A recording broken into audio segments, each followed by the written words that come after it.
నందమూరి తారక రామారావు గారి 102వ జయంతి సందర్భంగా ఈరోజు మాచర్ల పట్టణంలో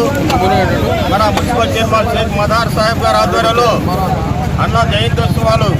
ఎంత ఘనంగా జరుపుతున్నందుకు ముందుగా మా చైర్మన్ మదార్ సాహెబ్ గారికి నేను ప్రత్యేకంగా అభినందన తెలియజేసుకుంటున్నాను. అలాగే ఈ కార్యక్రమానికి వచ్చినటువంటి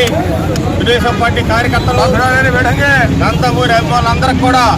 పేరు పేరున నమస్కారాలు, అభినందన తెలియజేసుకుంటున్నాను. మరి అన్న నందమూరి తారక రామారావు గారు సినిమా రంగంలో ఆయన రారాజుగా చేసినటువంటి తెలుగు ప్రజల రుణం తీర్చుకోవాలని చెప్పి అప్పుడు కాంగ్రెస్ పార్టీ ప్రభుత్వం చేస్తున్న దుర్మార్గమైన పరిపాలనను సంవత్సరానికి ఒకసారి ముఖ్యమంత్రులు మారుతూ పరిపాలనని బస్సు పట్టించిన కాంగ్రెస్ పార్టీని రాష్ట్రం నుంచి పారదోలాలని చెప్పే మంచి ఉద్దేశంతో 1983లోనే తెలుగుదేశం పార్టీ స్థాపించి అతి తక్కువ సమయంలోనే అధికారంలోకి వచ్చిన ఘనత అన్న నందమూరి తారక రామారావు గారిది. మరి అధికారంలోకి వచ్చిన వెంటనే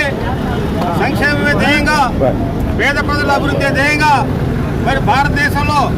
ఏ రాష్ట్రంలో లేని విధంగా పేద ప్రజల కోసం సంక్షేమ కార్యక్రమాలకు రూపకల్పన చేసి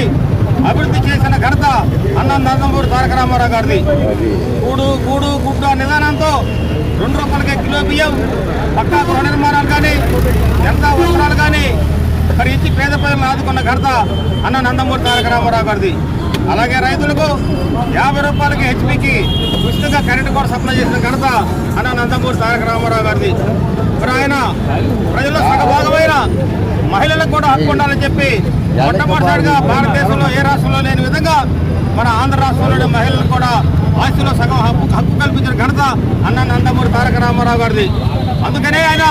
ఈరోజు తెలుగువాడు ఎక్కడున్నా కూడా వాళ్ళ హృదయాల్లో సుస్థిర స్థానాన్ని సంపాదించుకున్న వ్యక్తి మన అన్న నందమూరి తారక రామారావు గారు చెప్పి సందర్భంగా మీరు తెలియజేసుకుంటున్నాను. మరి ఆయన గుర్తింపుగా 10 సంవత్సరం క్రమం తప్పకుండా పార్టీ ఏర్పాటైన దగ్గర నుంచి కూడా మరి ప్రతి సంవత్సరం మే 28వ తారీఖున ఆయన పుట్టినరోజుని మరి తెలుగు ప్రజలు కాదు మన రాష్ట్ర ప్రజల్లో కులాలకి మతాలకి అతీతంగా అన్ని కులాల మతాల వరకు కూడా గొప్ప పండగగా జరుపుకుంటున్న ఘనత అన్న నందమూరి తారక రామారావు గారికి దక్కింది. మరి ఆయన ఆదర్శంగా తీసుకొని ఆయన స్ఫూర్తితోటి ఈరోజు మన ముఖ్యమంత్రి చంద్రబాబు నాయుడు గారు సంక్షేమ కార్యక్రమాలకి ఇంకా విస్తృతంగా ప్రచారం కల్పించి ఇంకా ఎక్కువ సంక్షేమ కార్యక్రమాలను పేద ప్రజలకు అందించి ఆ సంక్షేమంతో పాటు రాష్ట్రాన్ని అభివృద్ధి పదంలో నడుపుతూ టెక్నాలజీలో కూడా రాష్ట్రాన్ని భారతదేశంలో ముందంజలో నిలిపిన ఘనత అన్న మరి మన ముఖ్యమంత్రి